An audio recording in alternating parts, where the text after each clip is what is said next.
So, real quickly, guys, what we want to do is gonna work through where we're at now, right? So we're in a work from home WFH situation. The vast majority of us are, right? And depending on which company you work for, where you're at, whether in education, you're in a Fortune 500 company. A lot of folks aren't going to get back to the office until possibly the end of the year, maybe even into the first quarter of next year. So we're going to run through that, but then what you're going to find in that new work environment and what that means, talking about ways we can keep each other safe, talk about education, both from a remote standpoint, a hybrid model, but also connecting folks, both long distance or distance learning, as we used to call it. And then finally, we're going to wrap up with some space design. So Tyler, we're going to start with this and looking at our work from home revolution, as you call it. Talk for a second about, what are some of the things from a Zoom standpoint and also from your standpoint, that folks can use to optimize their space where they're at right now. Sure. So we're calling it work from anywhere, really is what it comes down to. So the idea is that you have your core system, that's kind of your backpack system, right? That's going to be your laptop and whatever audio system you want to have that isolated audio experience, right? So we want that to be a really great experience. So investing in those devices, thinking about what you would spend on travel and office space, because we feel like those things are going to be reduced in terms of cost, right? So reinvesting in the tele devices and making the virtual experience really a great experience when you're, in your living room or in the coffee shop, and then creating consistency, right? So in the office space, those workstations need to be consistent, because that might not be your workstation. That might be a workstation that you check into for the day, right? So and it may be, the workstation five spaces down the next day, right? So depending on what that policy is, we kind of feel like that's probably the right paradigm, is for it to be a shared workspace. So that consistency also with your home experience. So being able to plug in your remote devices into this workstation, it really needs to be a great experience. So having all of your devices connected, having that wired Ethernet, all of that functionality needs to be, a single plug in both locations. All right, I want to break down something that he just said there, wired connection, wired Ethernet.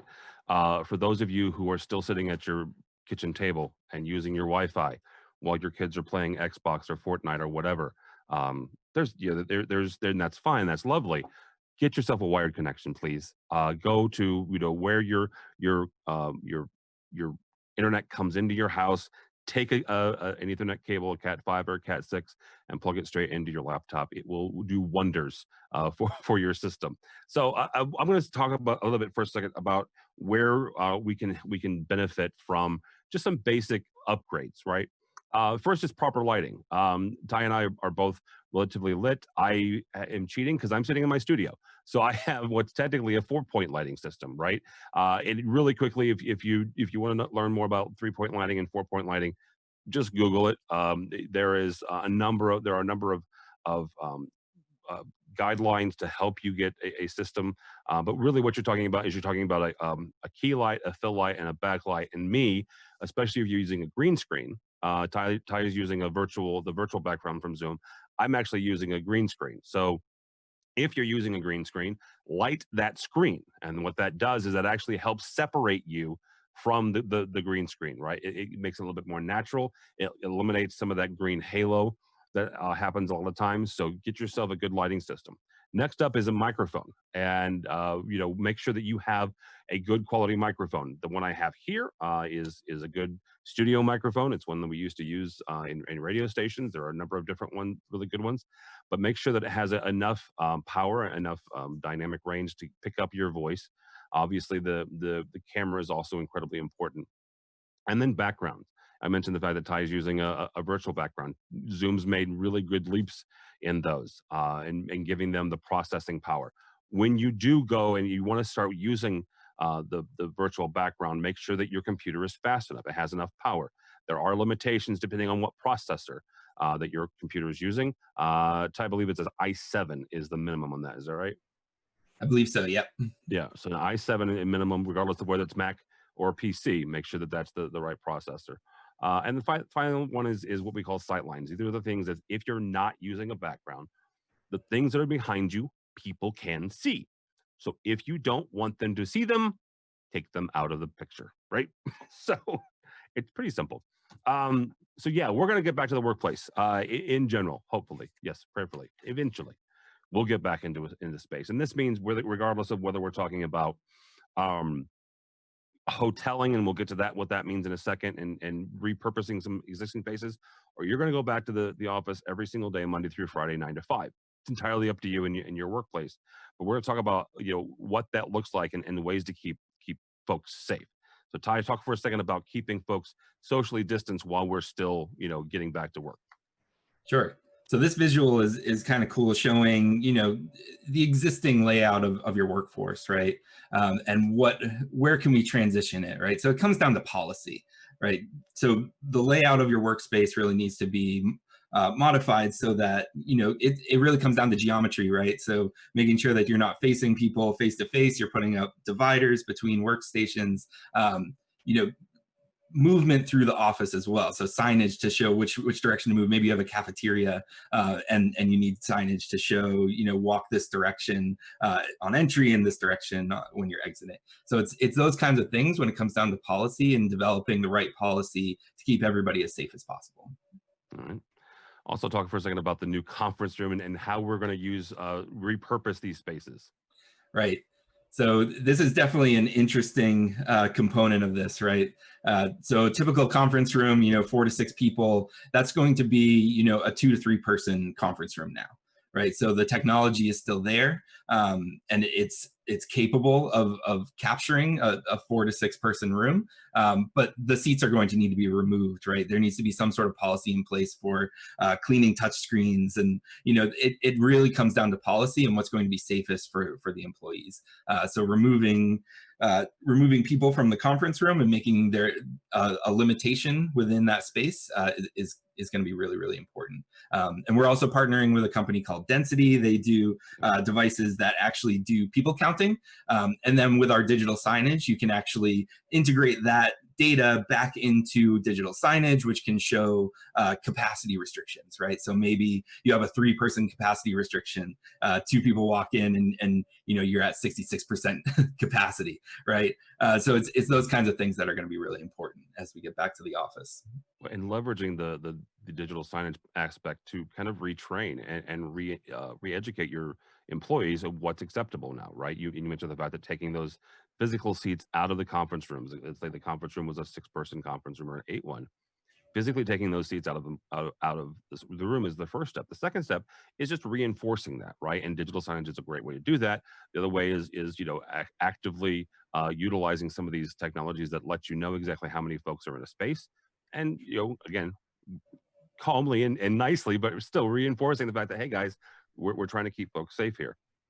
Just to push people towards safety, right? And when you think about bathrooms, right? Bathrooms are a really interesting case because there's no windows. You're not going to be able to look and see how many people are inside. But if you have a digital signage outside that says you're at 50% capacity and it's safe to go in, and then the next person, maybe it's not safe to go in, that's really important.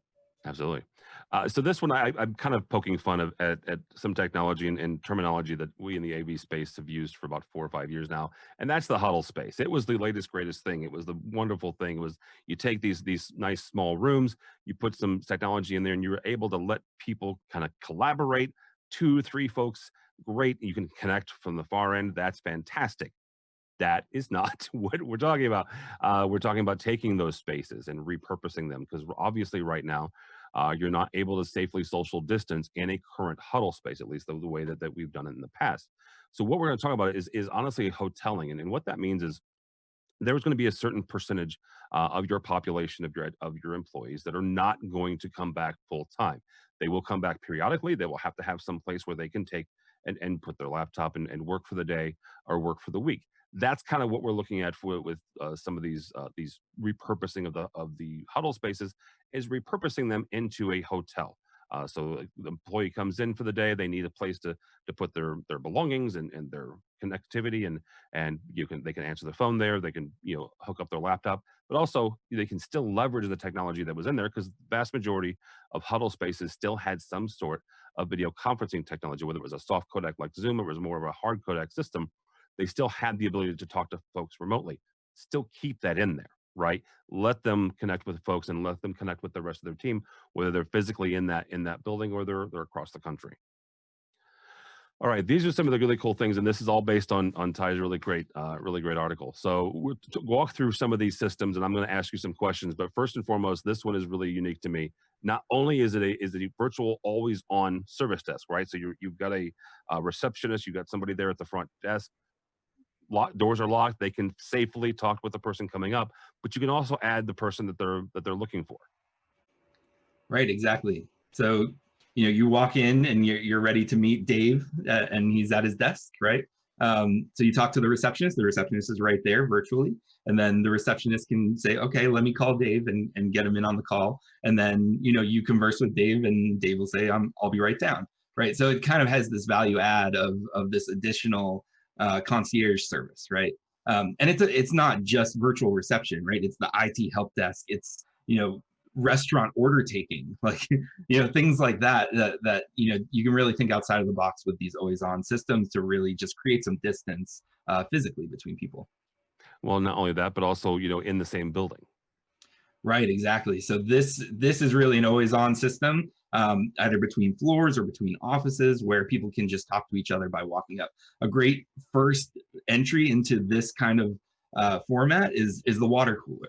Right, so water coolers throughout your spaces, maybe they're all connected into the same meeting, and then you see people in other water coolers in other water cooler locations or micro kitchens or those kinds of things.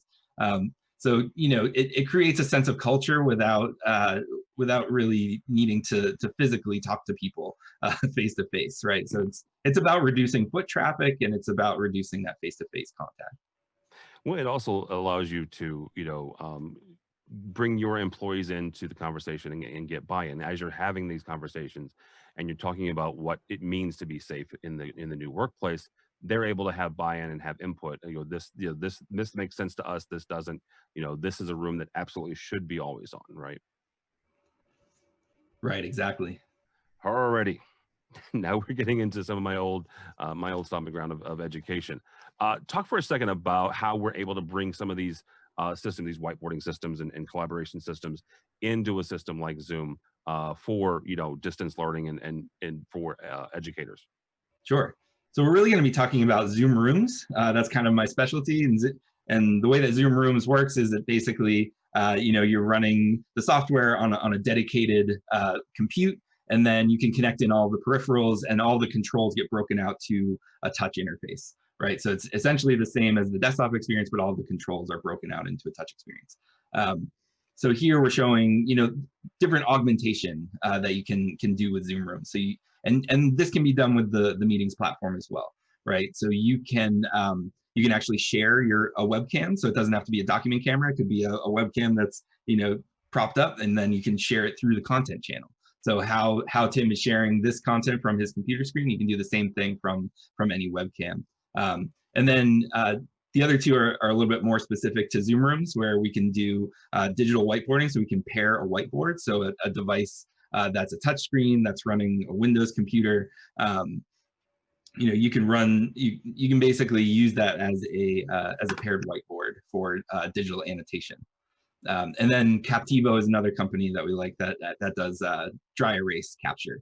So if they want that analog whiteboard and you want to capture that and spit it into a Zoom meeting, you can do it that way. All right. I got ahead of myself, but go ahead and let's talk about distance learning for a second. And I'm going to let you start, but I'm going to finish up with a couple of observations myself. Sure. So, generally you really want that environment to be the right environment for a learning experience. So high quality webcam, use a desktop monitor in addition to your laptop monitor, have some real estate to work with, right? So I always use the dual monitor setting with extended monitors, just so that I have some real estate to work with, and I can have nice big video of the people that I'm interfacing with. Make sure that your audio is high quality. So this is kind of revisiting what Tim has talked about already. It really comes down to, that really great experience and engaging experience, and making sure that students are able to hear everything, and it becomes a really great broadcast experience, right? And it's an interactive broadcast experience. And then the augmentation of that experience as well. So, instead of reading a book and holding the book up, like I'm working with my 2-year-old's Montessori school, right? And they read the book and then they hold the book up to the camera. Instead of doing that, why don't you do a full screen of me reading the book in front of me with a document camera, so that I'm sharing that book, right? So it's those kinds of things that can be applicable across the board. Absolutely. And the other part of that is we're working with educators right now of switching it up. There's something about the instructor being upright, right, not slouching in their chair, or even better, if you do have a really good audio system, stand up. Right, stand up and present like you normally would. It not only helps the students, because you're standing up, but also helps the educator who is used to instructing and delivering this education, delivering this content in a more lecture style environment. Go ahead and start with the hybrid classroom, which is more what some colleges, depending on which state we're in, is going to start going to, starting in the fall, actually. Sure. Yeah. So this is a basic classroom design. This was kind of an answer to what we're hearing from educators about, taking a D10, D7, which is a touchscreen that has mic, speaker, camera bar on the top, and it's all built in. It's all one unit. They would put it on a stand and just roll it into the room, right? So instead of doing that, let's extend the second display so that you have a dedicated display with the video participants on it. So your content display is up in the front, and that's a touch device. And then you have dedicated video in the back. And then we're showing the AVer VB342 above it, where basically we're using that as a camera and also a speaker. It has integrated microphones, so you could switch to that microphone if you wanted to. In this, we're actually showing a catchbox device that actually, it's a pretty simple, cost-effective lavalier that runs DECT, right? So it's nice and easy. Dedicated presenter audio is really, really important in a presentation scenario. So that becomes that human experience. You have eyes of your students, and you have the voices of your students coming out of that rear display. Yeah, absolutely, and that D10 also gives you the full canvas of your entire classroom. Obviously, there are some limitations of having to go to a secondary screen or a third screen, but if you've got 20 to 30 folks in your class, you can have a real honest to goodness conversation back and forth where you can see them and they can see you. This one is something we kind of went over this a little bit with the first slide here, but talk for a second about the hybrid education part here, where you're looking at not only a display so they can see you, but they can see themselves, they can see each other and the content. Right. So this one's a little bit expanded upon, right? So we have actual hard installed devices. We have 2 displays in the front, and then those are dual 86-inch displays. We have a Hudley IQ above one of those displays, so above that video display. And then we're actually replicating that experience on confidence monitors. So that's what's hanging from the ceiling, right? So that experience with that presenter is going to be really good with that far end, right? So there's a camera below, and they're able to have that eye contact with the people that are on the far end, rather than having to look over their shoulder at the people that are on the far end. It just creates this sense of engagement. So this is really our ProAV design that we're looking to publish pretty soon. So it's built around, QSC Core 110F. We have MXA 910s from SHARE in the ceiling for that audience engagement, and then we're using their MXW line for wireless audio coming in. Yeah, and this is something 10, 15 years ago we would have called distance learning, right? Where the instructor is one place, and then the kids go to a dedicated location where a hard codec was sitting there waiting for them. This is that next generation, right? This is that next evolution where the kids don't have to go to a dedicated location. They can sit in their house, in their apartment, safely distancing from other people, but still get that content and still get that education. I think is incredibly important. Last thing we're going to talk about here real quickly are what I would say is ancillary designs using these systems, but they're really cool. So Ty, you're going to start on this, and I'm going to finish it because this is literally what I'm doing right now. Sure. So this is the production studio. This is essentially a similar design to what we're doing for our earnings call studio, internal to Zoom. So we do our earnings calls over video, right? We're the first company to do that, and we're kind of revolutionizing the earnings call. But this is a production studio, right? So a hard installed green screen, 3 seats, right? And then we have an MXA 910 on the ceiling, a production camera that's being captured, and a sound bar, right? So you have that two-way communication, nice experience when you walk in, and kind of this is our answer to the all-hand space or the big presentation spaces of the past, right? This is probably, with the new normal, is going to be the way that you address larger crowds, right? Is do it digitally and do it at really high quality. Yeah, absolutely. And we're going to mention this or show this off real quick. So behind me is a green screen. It's not the prettiest thing in the world. I apologize.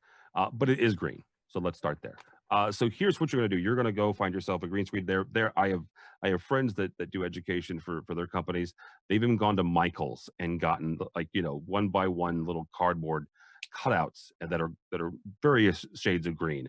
But make sure it is green. There you can do blue, and this goes back to our friends years ago, who were in the broadcast industry, who also would do blue screen as well. Not as popular anymore for various reasons, but you can do a blue screen. But a couple of things about this. Number one, do not wear the same color of shirt or clothes that your screen is. Notice that I'm not wearing green. If I was, all you'd see is my big, dumb, ugly head.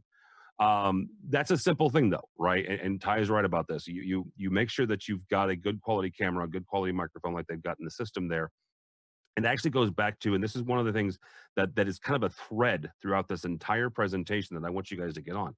Number one, if your capture equipment is not quality, your presentation will not be quality. How you capture, how you ingest into the system, regardless of what the system is. I don't care what VC you or what soft codec you use.